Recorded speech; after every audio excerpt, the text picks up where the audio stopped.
मैं हूं डॉक्टर वेदांत। आज हम लोग बात करेंगे निबंध लेखन की। यूपीएससी हो चाहे यूपीपीएससी यानी पीसीएस के एग्जाम्स हो, सभी में निबंध लेखन एक महत्वपूर्ण विषय बन चुका है। आज हम आपको बताएंगे कि आखिर निबंध लेखन और एक लेख को लिखने के बीच में अंतर क्या है। आखिर क्यों निबंध लेखन कराया जाता है जबकि इसके सारे टॉपिक वही हैं जो कहीं ना कहीं आपके जीएस मेंस के सिलेबस में हैं। तो जब वहां पर हमारे इन बिंदुओं का ज्ञान का परीक्षण किया जा चुका है तो स्वाभाविक है कि निबंध लेखन की आवश्यकता क्या। तो पहली बात हम लोग करेंगे कि आखिर निबंध लेखन और लेख लेखन में अंतर क्या है, आर्टिकल और एसे राइटिंग के बीच में डिफरेंस क्या है। दूसरी महत्वपूर्ण बात यह है कि निबंध लेखन आखिर यूपीएससी आयोग क्यों करवाता है, यह हमसे क्या अपेक्षा करता है।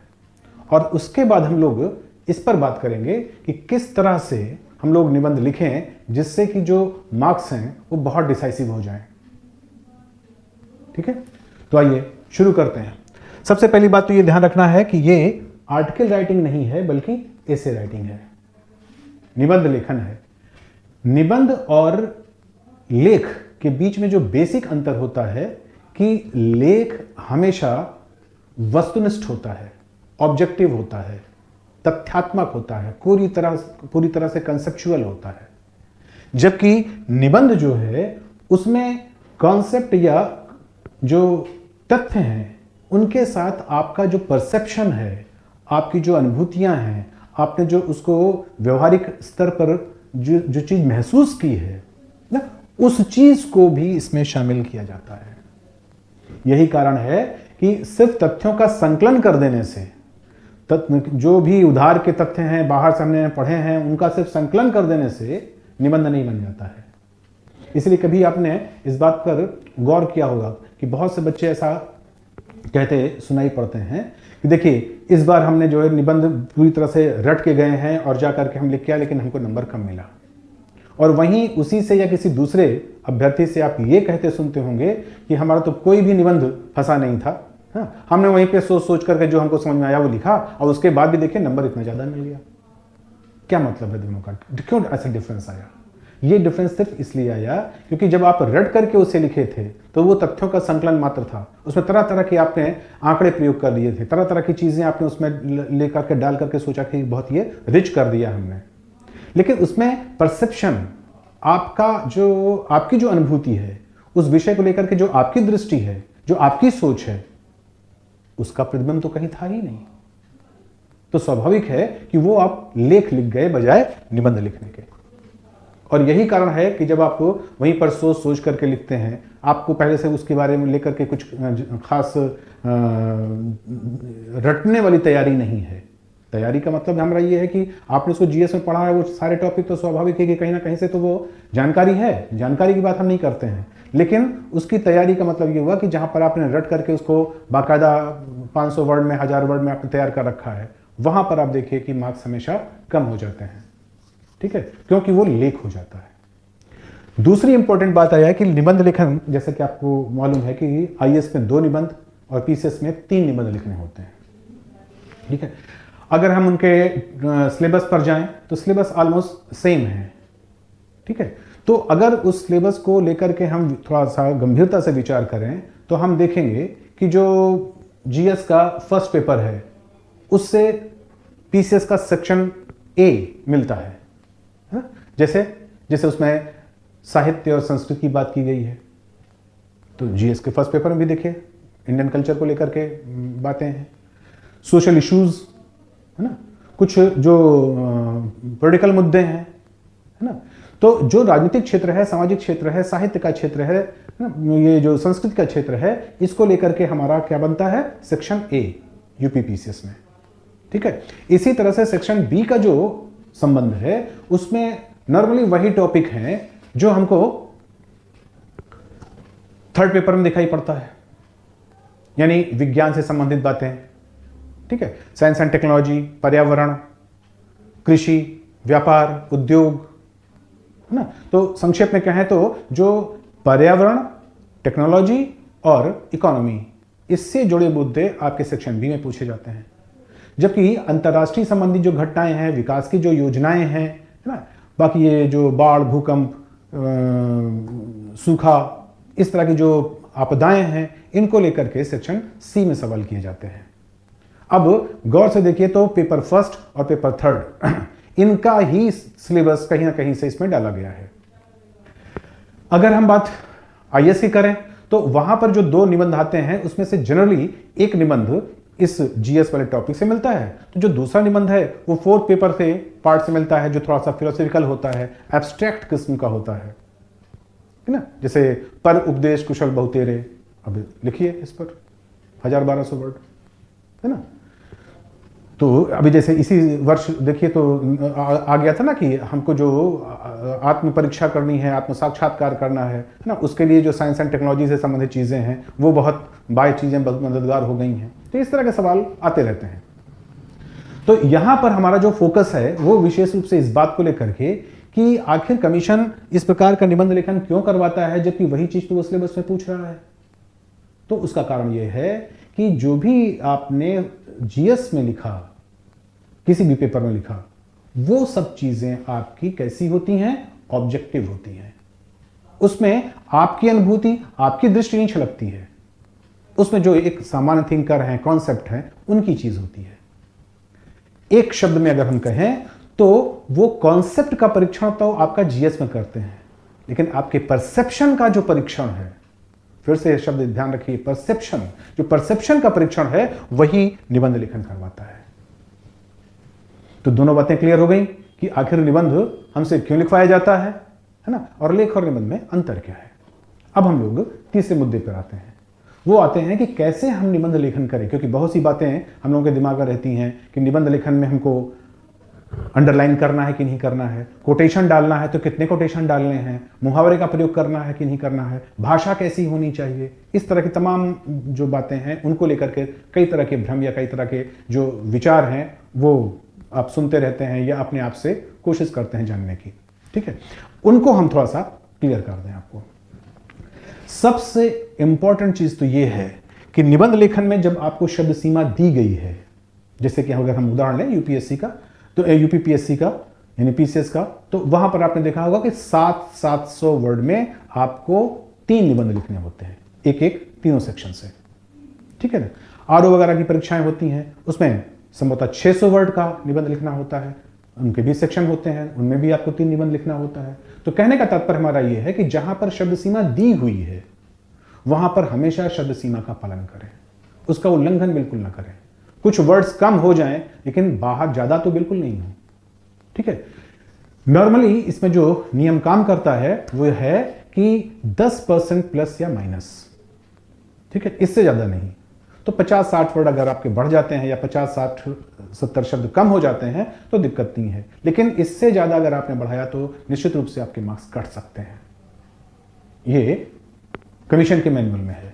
तो इसलिए आपको ध्यान रखना है कि शब्द सीमा का तो अक्षरशः पालन करना है।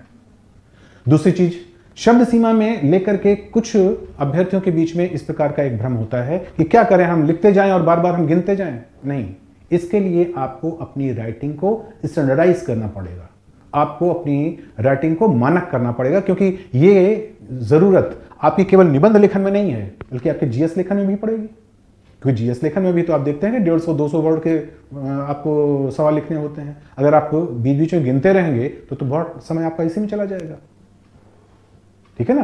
तो इसलिए हमेशा राइटिंग कैसी होनी चाहिए, वो मानक होनी चाहिए। मानक का मतलब क्या, मानक या स्टैंडर्डाइजेशन का मतलब ये होता है कि आप नॉर्मली एक लाइन में कितने शब्द लिखते हैं और एक पेज में कितनी लाइनें लिखते हैं, ये चीज आपकी कमोबेश पहले से क्लियर होनी चाहिए।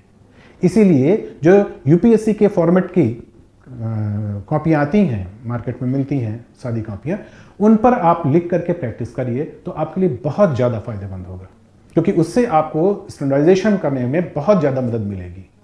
तो आपको मालूम रहेगा कि हमारे एक पेज में इतने शब्द आते हैं। इसका जैसे उदाहरण ले लें हम कि एक पेज में हमारे 100 शब्द आते हैं, तो 700 वर्ड का लिखना है तो हमको 7 पेज लिखना है ना। 250 का लिखना है तो हमें 2.5 पेज लिखना है, तो बहुत आसान हो जाता है। इसी तरह से जो भी किसी का 150 आ सकता है शब्द, किसी के 125 आ सकते हैं, किसी के 120 आ सकते हैं, जो भी है उसके हिसाब से आप कैलकुलेशन करिए। और इसी कैलकुलेशन में वो 10% आपका प्लस माइनस होता है। इसलिए हमेशा अपनी शब्द सीमा का और साथ ही साथ अपने स्टैंडर्डाइजेशन का, दोनों का ही विशेष ख्याल रखिए।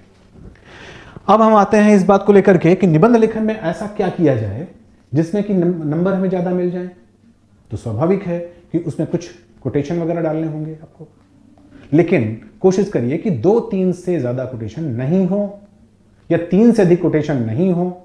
किसी को कोट कर रहे हैं, कोई आप कविता लिख रहे हैं, किसी प्रकार का श्लोक लिख रहे हैं, तो वो शेर लिख रहे हैं, तो वो आपका 3 से अधिक नहीं हो, है ना। और जहां कहीं लिखा जाए वो बहुत ही एप्रोप्रिएट जगह हो।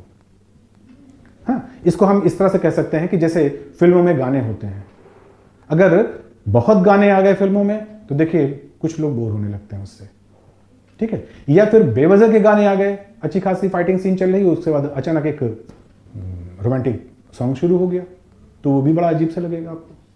तो ये देखना रहता है आपको कि कौन सी जगह ऐसी है जहां पर हम अपने कोटेशन का यूज करें, और उस प्रकार के कोटेशन आप पहले से ही अपने कुछ बना के रखिए, क्योंकि आपको मालूम है कि आपके निबंध कहां से आएंगे। आपके निबंध सामाजिक क्षेत्र से आएंगे, जैसे कोई चीज सोचिए, जैसे मान लेते हैं कि महिला सशक्तिकरण है, बाल श्रम है ना, इस तरह के जो मुद्दे आते हैं, जाति व्यवस्था है ना। या फिर राजनीतिक क्षेत्र से आएंगे, जैसे भारत में क्षेत्रीय अखंडता की समस्या ना, नक्सलवाद की समस्या, या इसी तरह से आतंकवाद की बातें, आतंकवाद के जो मुद्दे हैं, तो आपके एक निश्चित फील्ड से आएंगे, है। या विज्ञान में देखें तो अंतरिक्ष से सवाल आ सकता है, अंतरिक्ष तकनीकी से लेकर के, परमाणु तकनीकी से लेकर के, किसी प्रकार के परमाणु समझौते को लेकर के, ठीक है, या नॉन कन्वेंशनल एनर्जी सोर्सेज को लेकर के। इसका मतलब हुआ कि जब हमारे बायोटेक्नोलॉजी को लेकर के, तो जो भी मुद्दे हमारे पास पहले से क्लियर हैं कि लगभग इसी के आसपास आएंगे, तो उनसे संबंधित आप वो कुछ 8-10 चीजें याद रखिए, और जिस तरह की जरूरत पड़े उसका प्रयोग कर सकते हैं, ठीक है ना। अब एक महत्वपूर्ण बात आती है अंडरलाइन करने की। तो हमेशा ध्यान रखिए कि अंडरलाइन आप क्यों करते हैं।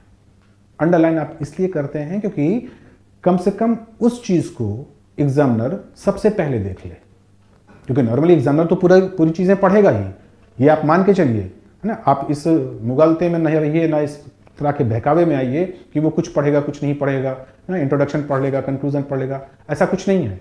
आप मान के चलिए कि आपकी कॉपी पढ़ी जा रही है। वो क्या करता है क्या नहीं करता वो आपके वश में नहीं है। तो जब आपकी कॉपी पढ़ी जा रही है तो स्वाभाविक है कि आप ये सिर्फ अंडरलाइन का मतलब होता है कि इस चीज को आप पहले देख लें, या इस चीज को आप विशेष रूप से देख लें। तो हमेशा अंडरलाइन जो है वो शब्द या किसी एक लाइन में, 2 लाइन में जब आप करते हैं तो हमेशा ध्यान रखिए कि वो एक पेज में 1 से ज्यादा नहीं होनी चाहिए। मार्क्स नहीं कटते हैं इसमें, लेकिन फिर एक इंप्रेशन चला जाता है कि आपकी आदत है अंडरलाइन करने की, ठीक है ना। तो इससे ज्यादा अंडरलाइन करने से बचिए ना, बेहतर रहेगा। यद्यपि जो आर्टिकल के उसमें निबंध के बीच में सब टाइटल, सब हेडिंग देना है, वो निश्चित रूप से बहुत नुकसानदायक नहीं है, लेकिन ये ध्यान रखिए कि इस प्रकार की चीजों से भी बचिए। इसका सबसे बढ़िया तरीका है कि जब आप पैरा चेंज करिए तो पैरा चेंज करते हुए जो पहला शब्द लिखते हैं उसी को इस ढंग से लिखिए कि वो सब टाइटल जैसा हो जाए। जैसे हम आपको उदाहरण देते हैं, मान लेते हैं आप किसी चीज पर विचार कर रहे हैं, आतंकवाद पर विचार कर रहे हैं तो आतंकवाद की बातें आप लिखते लिखते अब आप उसका जब मल्टी डायमेंशनल अप्रोच पर आएंगे, अलग अलग आयामों पर जाएंगे, उसके राजनीतिक आयाम पर, सामाजिक आयाम पर, उसके धार्मिक एंगल पर, तो वहां पर आप लिखिए ना कि सामाजिक दृष्टिकोण से ऐसा, राजनीतिक दृष्टिकोण से ऐसा, तो वो सब हेडिंग जैसा हो जाएगा, बस पैराग्राफ चेंज करके। तो पैराग्राफिंग जो है वो होनी चाहिए। पैराग्राफ बहुत बड़े बहुत छोटे नहीं, आराम से पैराग्राफ चेंज करिए, एक पैराग्राफ में एक बिंदु को उठाइए और उसी की जो समीक्षा करना है आपको उसमें करिए। कुछ इस प्रकार की जो भ्रांतियां हैं उन पर हमने बात की। इसके अलावा भी अगर कोई भ्रांतियां हैं तो आप निश्चित रूप से इंस्टीट्यूट के मेल पर आप अपनी बात रखिए ना, उसका निवारण आपको किया जाएगा। अब हम आगे चलें तो हमने जैसा आपको बताया कि निबंध में जो हमारे पास 3 सेक्शन हैं, उन तीनों सेक्शन से संबंधित जितना भी सिलेबस है वो सिलेबस हमारे जीएस का पेपर है, ठीक है। तो स्वाभाविक है कि हमको उसी के दृष्टिकोण से लिखना है। अब इसको जब हम लिखें तो इसकी ओवरऑल स्ट्रक्चरिंग कैसे हो। तो जैसा कि आपको पता है कि इसका जो नॉर्मल स्ट्रक्चर होता है वो 3 हिस्से में होता है।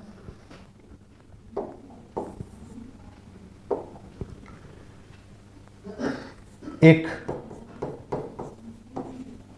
प्रस्तावना होता है, तीसरा उपसंहार या कंक्लूजन होता है, और बीच का हिस्सा जो होता है वो आपकी मेन बॉडी है, मुख्य विषय वस्तु यहां पर। ठीक है, तो इसमें हमेशा जो सबसे बड़ी समस्या आती है वो ये आती है कि हम प्रस्तावना में क्या लिखें, है ना, उपसंहार को कैसे करें, और इसमें आखिर हम किन चीजों को ज्यादा से ज्यादा बताने की कोशिश करें। ये एक नॉर्मल समस्या है। तो इस पर हम लोग बात करेंगे, और साथ में कुछ ऐसी ट्रिक भी आपको देंगे जिससे कि आपको प्रस्तावना या मेन बॉडी या उपसंहार लिखने में थोड़ी और सहूलियत हो जाए, है ना। लिखना तो पड़ेगा, ज्ञान तो होना चाहिए, जानकारी तो होनी चाहिए, लेकिन फिर भी थोड़ी सी आपकी हेल्प उस तरह के ट्रिक से हो जाएगी। लेकिन जैसा कि हमने शुरुआत में ही कहा कि शब्द सीमा बहुत इंपॉर्टेंट है, तो स्वाभाविक है कि प्रस्तावना, मेन बॉडी और उपसंहार में जो भी आपके पास शब्द हैं उनका डिस्ट्रीब्यूशन कैसे किया जाए, क्योंकि जो आप शब्दों का वितरण करेंगे उस शब्दों के वितरण से ही एक कोहेरेंस बनेगा आपके निबंध में, और वो निबंध निबद्ध हो जाएगा, आपस में कस जाएगा। क्योंकि निबंध के लिए जरूरी है कि निबंध में कसावट बहुत अनिवार्य है ना, वाक्यों की, शब्दों की और विचारों की, उसका जो एक संगुम्फन है, उसमें एक जो विशेष प्रकार का एक गुथा हुआ जो भाव है वो होना बहुत जरूरी है। इसीलिए इसको निबंध कहते हैं ना, क्योंकि ये निबद्ध होता है, और यही कारण है कि इसको गद्य की कसौटी कहा गया है, कि गद्य लेखन की कसौटी है निबंध। तो इसमें लेखन शैली आपकी बहुत ही ज्यादा मजबूत होनी चाहिए। तो सबसे पहले बात ये देखें कि इसकी सबसे जो आरंभिक शर्त है वो क्या है कि आप अपने शब्दों का वितरण कैसे करेंगे।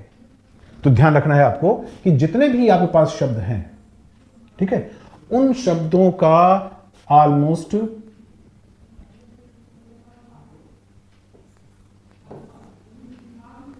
65 से 70% तक वो आप मेन बॉडी के लिए रखिए। 65 से 70% जो शब्द हैं वो आपकी मेन बॉडी के लिए रहेंगे। अब आपके पास कितने बचते हैं? अब आपके पास बचते हैं 30 से 35% वर्ड। अब जो 335 वर्ड है आपका, 30 से 35% के वर्ड हैं, इनका डिस्ट्रीब्यूशन आपको प्रस्तावना और उपसंहार में करना है। ध्यान ये रखना है कि उपसंहार की तुलना में प्रस्तावना थोड़ी बड़ी हो सकती है, यानी उपसंहार जो है वो बहुत बड़ा नहीं होना चाहिए, तो इसकी तुलना में ये बड़ा हो सकता है। तो स्वाभाविक है कि जो अब आपके पास बैलेंस शब्द सीमा बची हुई है, जो क्या बची है 30 से 35, वो 30 से 35 जो % वर्ड हैं उनको इसमें डिस्ट्रीब्यूट करना है, ठीक है ना। तो ऐसी स्थिति में स्वाभाविक है कि अगर फर्ज करते हैं हम कि 65% की मेन बॉडी लिखते हैं और 35% हमारे पास है, तो वहां पर हम 20% प्रस्तावना को और 15% उपसंहार को दे दें, ठीक है। और अगर हम 70% तक इसको ले जाना चाहते हैं, आपको टाइटल देख करके ही समझ में आएगा, जब आप स्ट्रक्चरिंग कर रहे होंगे या अपनी माइंड ग्रूमिंग कर रहे होंगे उसी समय आपको क्लियर हो जाएगा कि हाँ इसमें मेन बॉडी में कुछ ज्यादा बातें लिखनी पड़ेंगी। तो ऐसी स्थिति में आप इसका जो हिस्सा है वो 15% कर दीजिए और इसका हिस्सा 10% कर दीजिए, ठीक है ना। तो इसका मतलब यह हो गया कि अगर आपने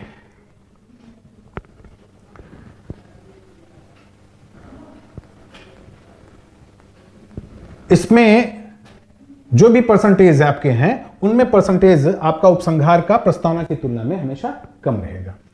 नॉर्मली अगर हम वर्ड्स पर जाएं तो इसको हमें 100 से मैक्सिमम 150 शब्दों के बीच लिखना चाहिए, है ना। और इसको हमको ना ज्यादा से ज्यादा 120 से 140 वर्ड के आसपास लिखना चाहिए। बाकी जितना भी शब्द है वो आप मेन बॉडी में दे दीजिए। ये सारी चीजों का जो कैलकुलेशन है वो आपका शुरुआत से ही अगर रहेगा तो ज्यादा बेहतर काम कर पाएंगे आप।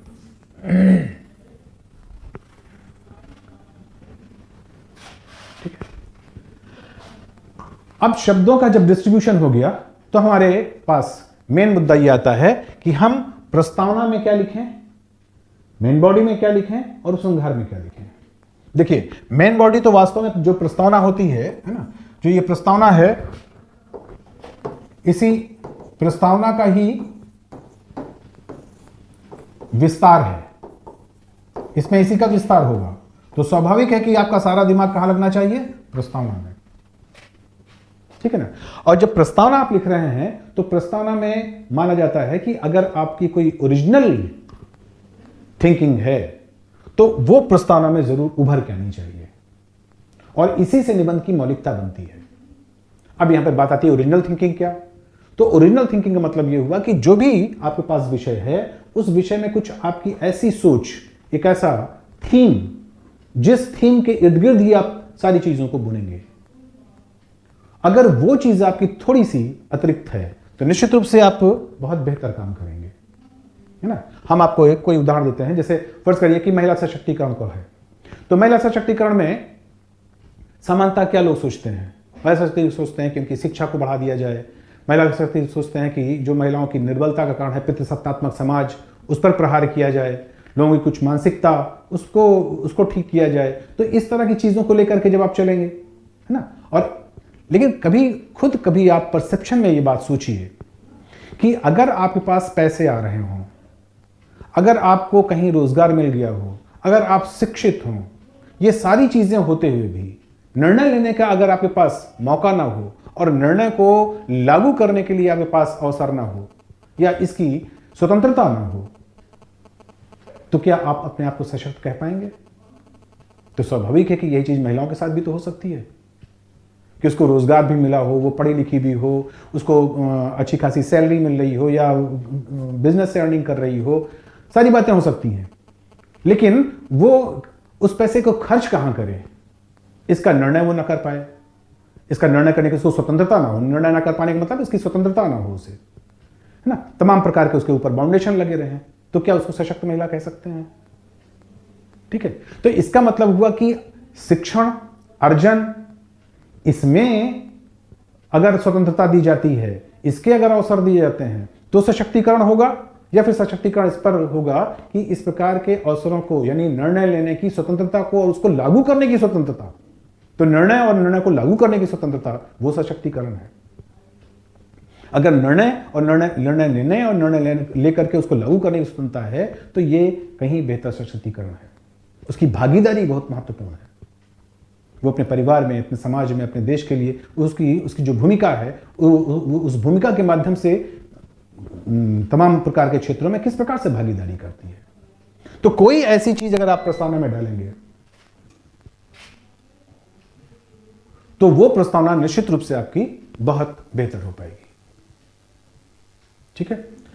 तो प्रस्तावना कैसे लिखा जाएगा ये आपको हमने थोड़ा संक्षेप में बताया। इसी तरह से उपसंहार में आपको कुछ बातें ध्यान रखनी है जो आपको नहीं करनी है। जैसे उपसंहार कोई समरी नहीं होता, है ना। उपसंहार में ऐसा नहीं कि जो कुछ भी आपने पहले लिखा उसको आप समराइज कर दीजिए।